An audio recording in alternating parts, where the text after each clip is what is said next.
vous apporte la salutation fraternelle du secrétaire général Force ouvrière, Frédéric Souillot, et de l'ensemble de son groupe fédéral. Je tenais tout d'abord à vous remercier de votre invitation qui m'honore et qui honore Force ouvrière. Je suis ravi de participer au congrès fondateur de votre organisation.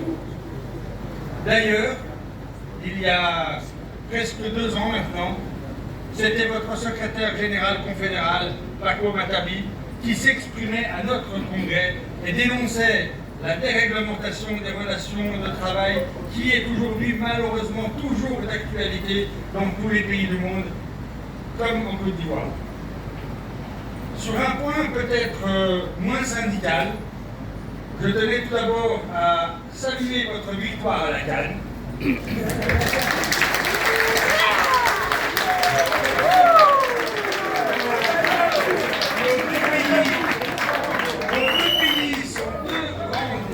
football, et cela renforce naturellement les liens entre nos 2 syndicats. Je ne pourrais pas commencer sans que l'on ait une pensée particulière à tous les camarades qui souffrent à travers le monde, soit parce que leur pays est en guerre, soit parce qu'ils sont en prison, soit parce qu'ils subissent la répression de leur gouvernement. Les camarades, nous ne pouvons pas aujourd'hui nous réunir sans penser à eux.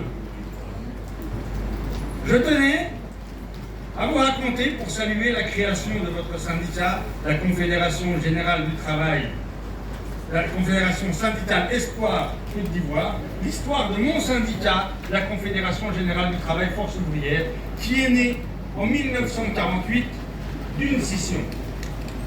En effet, Léon Jouot et certains autres militants de taille de la Confédération Générale du Travail, dite CGT, ne se retrouvaient plus dans la ligne communiste de celle-ci et ont décidé de créer la CGT Force ouvrière pour faire perdurer l'esprit originel de la CGT. Tout comme vous, il nous a à l'époque semblé nécessaire de faire scission pour que le syndicalisme français reste libre et indépendant. Je vous souhaite le même futur que nous. Aujourd'hui, après plus de 75 ans d'activité, Force ouvrière est la 3e centrale syndicale française et occupe la première place dans de nombreux entreprises importantes et dans de nombreux secteurs de la fonction publique. Il ne m'appartient pas de vous indiquer la voie à suivre, mais c'est mon soutien et vous rappeler que vous pourrez toujours compter sur l'aide de Force ouvrière. Il est fondamental que nous continuions à mener notre coopération bilatérale qui repose sur la solidarité internationale des travailleurs. Il me semble fondamental, pour faire vivre cette solidarité internationale, que la Confédération syndicale internationale regroupe tous les syndicats libres et indépendants. Force ouvrière a participé à la création en 1949 d'une confédération syndicale internationale libre, dont la Confédération syndicale internationale, créée en 2006, est l'héritière. Si FO a toujours été impliqué dans les mouvements syndicaux internationaux, c'est d'abord et avant tout car c'est une de ses valeurs fondatrices, et la solidarité syndicale internationale. Comme nous l'a demandé votre secrétaire général confédéral, nous vous soutiendrons dans vos demandes d'affiliation à la Confédération syndicale internationale et à son organisme régional, la CSI Afrique. J'ai en effet eu l'honneur d'être convié au congrès de la CSI Afrique l'année dernière, qui se tenait au Kenya et dont le slogan était « Lève-toi Afrique ». Pour relancer, oui, mais moi je ne le dis pas bien dans votre langue, donc je le dis dans ma langue à moi. Excusez-moi. Pour lancer un appel à l'action, pour apporter un changement transformateur sur le continent africain. Et notre camarade Joël Odidji s'emploie désormais à y parvenir. Force ouvrière n'est naturellement pas affiliée à la CSI Afrique. Nous sommes affiliés à l'organisation européenne de la CSI, qui est le PERC. Mais je peux vous parler de la CSI, qui représente 191 millions de travailleurs au sein de 340 organisations affiliées nationales dans 169 pays et territoires. Il me semble que pour assurer la défense des travailleurs, il est nécessaire que nous, syndicats libres et indépendants, soyons réunis au sein de cette grande famille qu'est la CSI pour faire valoir un contre-pouvoir syndical face à la mondialisation de l'économie qui actuellement a des impacts désastreux sur les droits de l'homme, l'environnement, mais aussi l'emploi.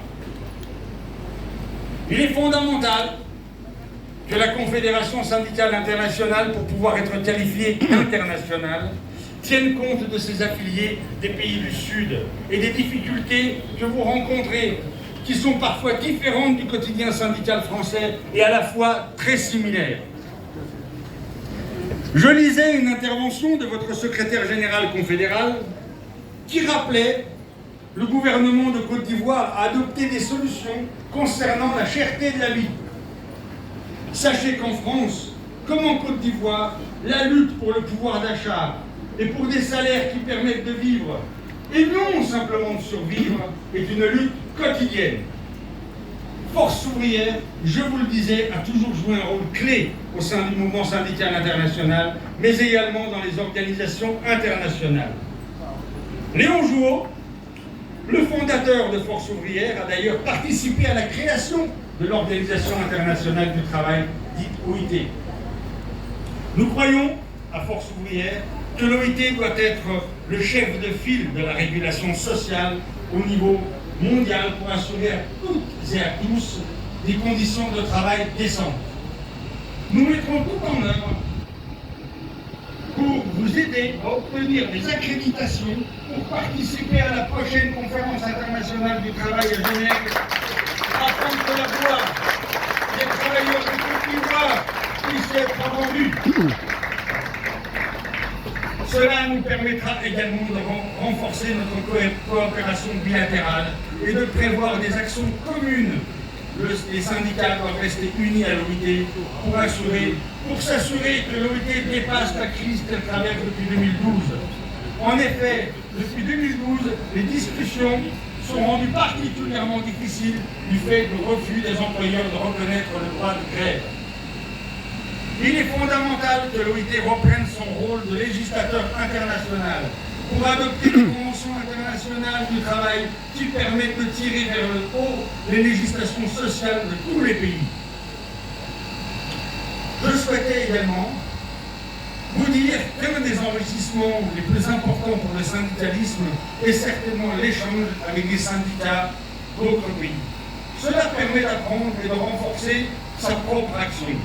Je suis ravi de pouvoir participer à votre congrès pour pouvoir faire état de vos avancées et partager vos stratégies syndicales avec mon propre syndicat. Et à l'inverse, mon organisation se tient à votre disposition pour toute formation sur des sujets qui concernent nos deux organisations. À ce sujet, je voulais pour finir vous parler d'une législation française, la loi sur le devoir de vigilance. Retenez bien ce nom parce qu'il est très important, la loi sur le devoir de vigilance. Son ambition est grande, faire en sorte que les multinationales françaises qui ont des activités à l'étranger se comportent de la même manière qu'elles se comportent en France. J'ai conscience du comportement souvent déplorable des entreprises françaises à l'étranger. Et cette loi ambitionne de les rendre responsables. Sachez que désormais, il est possible de saisir la justice française pour toute violation des droits de l'homme et donc des droits fondamentaux qui seraient commis à l'étranger par un partenaire commercial ou une entreprise française. Je ne développerai pas plus ici les technicités de cette loi, mais sachez que vous avez cet outil à votre disposition et que mon organisation est tout à fait disposée à vous soutenir si vous entamez des procédures judiciaires. Je viens, pour ma part, du secteur de la chimie.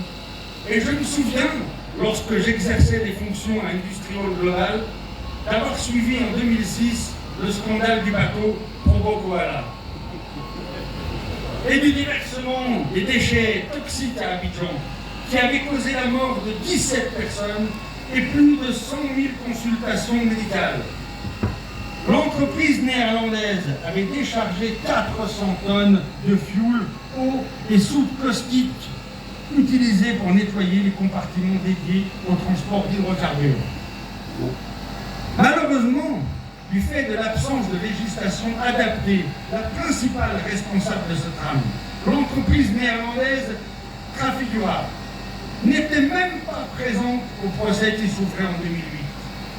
J'avais d'ailleurs été choqué d'apprendre qu'initialement, le traitement des déchets devait se faire en Europe et que face à des coûts trop importants, la société néerlandaise avait choisi de procéder à l'élimination des déchets en Côte d'Ivoire. Il me semble tout à fait inadmissible que ce genre de choses arrive du fait de l'activité des entreprises multinationales européennes. Si elles violent les droits de l'homme ailleurs que dans leur propre pays d'origine, ou qu'ils détruisent l'environnement, elles doivent être jugées responsables. Les droits de l'homme et de l'environnement ne doivent pas être à géométrie variable selon les pays. J'espère que cette loi et que la loi européenne à venir sur ce sujet permettront de mettre fin à ces catastrophes. Je vous remercie pour votre attention. Je vous souhaite un congrès riche de débats, de ceux qui font la force du syndicalisme. Longue vie à la Confédération syndicale Espoir et longue vie à Force ouvrière.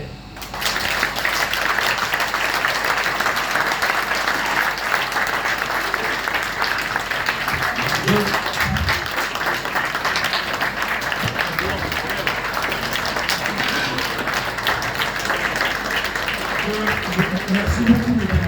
Je voudrais, pour soutenir notre amitié, offrir un présent, au nom de Force ouvrière.